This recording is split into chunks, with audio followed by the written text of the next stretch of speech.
श्रीनगर में 33 साल बाद निकला मुहर्रम का जुलूस, सुरक्षा के रहे पुख्ता इंतजाम। जम्मू कश्मीर में पहाड़ी समेत 4 समुदायों को मिलेगा एसडी आरक्षण का लाभ, ओबीसी का रास्ता हुआ साफ।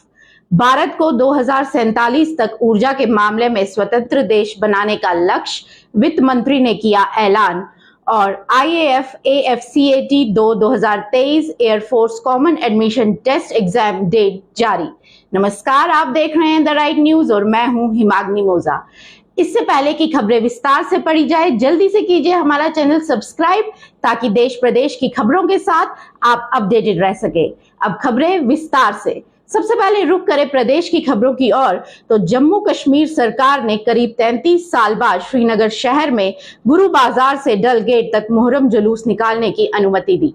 बड़ी संख्या में लोग मुहर्रम के जुलूस में शामिल हुए। 33 वर्ष बाद शिया समुदाय ने 8वें मुहर्रम के अज़ादारी का जुलूस सशर्त निकाला। अधिकारियों ने व्यस्त लाल चौक क्षेत्र से गुजरने वाले मार्ग पर जुलूस के लिए सुबह 6 बजे से 8 बजे तक समय तय किया था। इसके चलते शोक मनाने वाले अकीदमंद सुबह 5:30 बजे से ही गुरु बाजार में एकत्रित होना शुरू हो गए। गौरतलब है कि 90 के दशक में कश्मीर में आतंकवाद फैलने के बाद जुलूस नहीं निकाला गया था। कश्मीर के अतिरिक्त पुलिस महानिदेशक विजय कुमार ने बताया कि जुलूस के लिए पर्याप्त सुरक्षा व्यवस्था की गई है।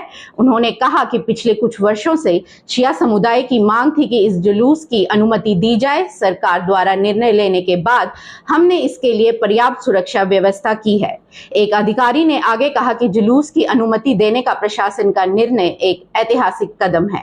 उन्होंने ये भी कहा कि कार्यक्रम के शांतिपूर्ण समापन से प्रशासन को अन्य मुद्दों पर भी इसी तरह के निर्णय लेने में मदद मिलेगी। उन्होंने आगे कहा कि कश्मीर के लोगों ने ऐसा माहौल बनाया है जिससे प्रशासन को ये फैसला लेने में मदद मिली है। उल्लेखनीय है कि शिया अज़ादारी के जुलूसों पर 1989 से प्रतिबंध है। बताया जाता है कि 1989 को ऐसे ही एक बड़े जुलूस में कुछ आतंकी घुस गए थे और इसमें HAJY ग्रुप यानी तब के नामी आतंकी कमांडर हमीद शेख, अशफाक मजीद, जावेद मीर और यासीन मलिक शामिल थे।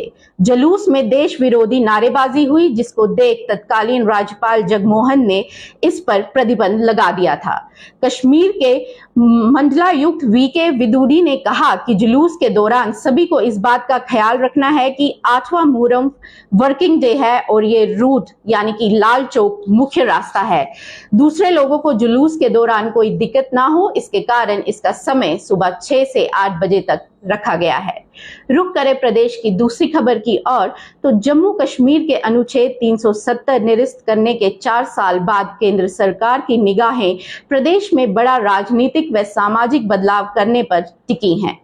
विधानसभा चुनाव से पहले परिसीमन का काम पूरा होने के बाद सरकार ने वंचित व पिछड़े वर्ग को दूसरे राज्य की तरह संवैधानिक अधिकार देने की दिशा में कदम बढ़ाया है। इस दिशा में लोकसभा में 4 संविधान संशोधन विधेयक पेश किए गए हैं। अनुसूचित जनजाति संशोधन विधेयक के जरिए प्रदेश में गुज्जर बकरवालों के विरोध से बेपरवाह केंद्र सरकार ने प्रदेश की ST की सूची में पहाड़ी, गड्ढा ब्राह्मण, पटदारी जनजाति व कोली समुदाय को शामिल करने का प्रावधान किया है। इसमें पटदारी जनजाति किश्तवाड़ व दोडा इलाके में, तो पहाड़ी समुदाय जम्मू, राजौरी, पुंछ, बारामूला, कुपवाड़ा में प्रभावशाली उपस्थिति रखते हैं। कोली व गड्ढा ब्राह्मण की पूरे प्रदेश में उपस्थिति है। परिमीन के बाद जम्मू कश्मीर की 9 सीटें, जम्मू में 5 व कश्मीर में 4 ST के लिए आरक्षित है। ऐसे में इन 4 जातियों को इन आरक्षित सीटों पर चुनाव लड़ने का अवसर मिलेगा।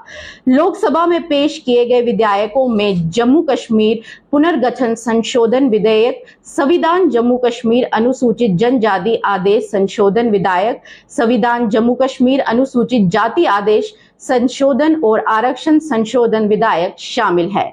जम्मू कश्मीर में अब तक OBC को आरक्षण नहीं था। जम्मू कश्मीर आरक्षण संशोधन विधेयक के जरिए जम्मू कश्मीर आरक्षण अधिनियम 2004 में बदलाव का प्रावधान किया गया है। इसके तहत कमजोर और वंचित वर्ग की शब्दावली को बदलकर अन्य पिछड़ा वर्ग कर दिया गया है। इन विधायकों के कानून बनाने के बाद पहली बार प्रदेश में ओबीसी को सरकारी नौकरियां, छात्रवृत्ति में आरक्षण सहित अन्य लाभ हासिल करने का संवैधानिक अधिकार मिल जाएगा। विधायकों में जाटों को ओबीसी में शामिल करने का भी प्रावधान दिया गया है। बात करें देश की खबरों की, तो भारत ने 2047 तक ऊर्जा के मामले में स्वतंत्र होने का लक्ष्य रखा है। ये बात केंद्रीय वित्त मंत्री निर्मला सीतारमण ने दिल्ली में आयोजित global chemicals and petrochemicals manufacturing hub in India शिखर सम्मेलन में कही। कार्यक्रम के दौरान उन्होंने कहा कि सरकार ने आजादी के 100 वर्ष पूरे होने के मौके पर वर्ष 2047 तक ऊर्जा के मामले में आत्मनिर्भर बनने का लक्ष्य रखा है। ये ऊर्जा के मामले में स्वतंत्र बनने जैसा है। वित्त मंत्री ने कहा, हमें याद रखना है कि भारत ने 2047 तक ऊर्जा क्षेत्र में आत्मनिर्भरता हासिल करने और 2070 तक शून्य कार्बन उत्सर्जन का लक्ष्य रखा है। ये लक्ष्य तब तक हासिल नहीं हो सकता जब तक कि सभी उद्योग और सभी क्षेत्र इसमें अपना योगदान ना दे। उन्होंने कहा कि भारत की ऊर्जा दक्षता और नवनिर्माणकरण ऊर्जा प्रतिबद्धताएं भी बहुत महत्वपूर्ण हैं। भारतीय उद्योग जगत को शुद्ध शून्य उत्सर्जन और गैस जीवनाश इंजन स्रोतों से 500 गीगावाट की स्थापित बिजली क्षमता के लक्ष्य को ध्यान में रखना चाहिए।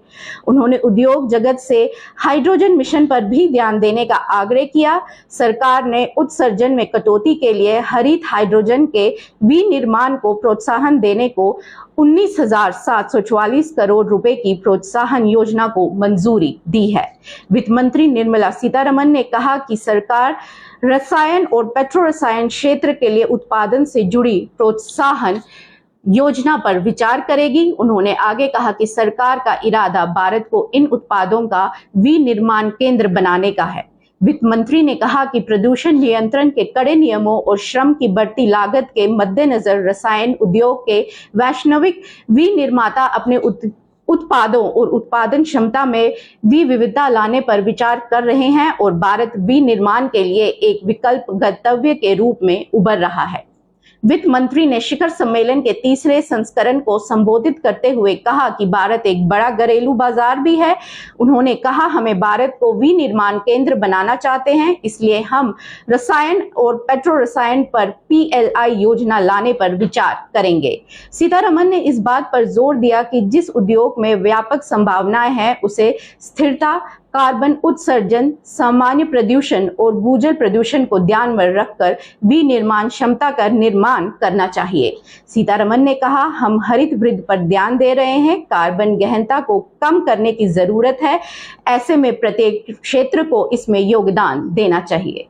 रुक करें देश की दूसरी और आज की आखिरी खबर की ओर, तो भारतीय वायुसेना ने air force common admission test AFCAT 2023 के लिए परीक्षा तिथियां जारी कर दी हैं। परीक्षा के लिए पंजीकृत उम्मीदवार अधिकारी वेबसाइट afcat.cdac.in पर जाकर अपना हॉल टिकट डाउनलोड कर सकते हैं। IFCAT 2023 परीक्षा 25, 26 और 27 अगस्त को 2 पालियों में आयोजित होने वाली है।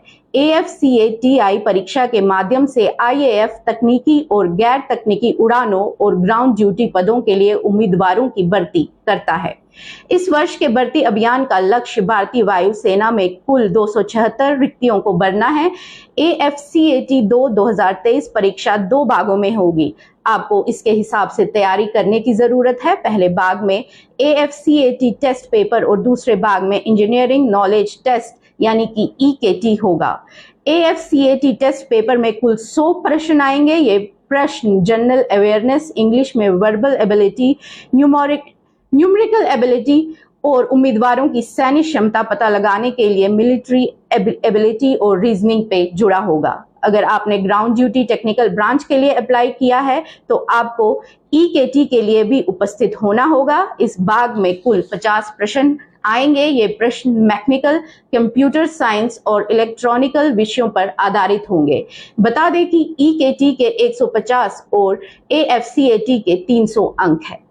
ये थी आज की कुछ विशेष खबरें। कल फिर आपके सामने प्रस्तुत होंगे कल की कुछ विशेष खबरों के साथ। तब तक के लिए दीजिए इजाजत। लाइक कीजिए, सब्सक्राइब कीजिए, शेयर कीजिए, कमेंट कीजिए। बने रहें द राइट न्यूज के साथ। नमस्कार।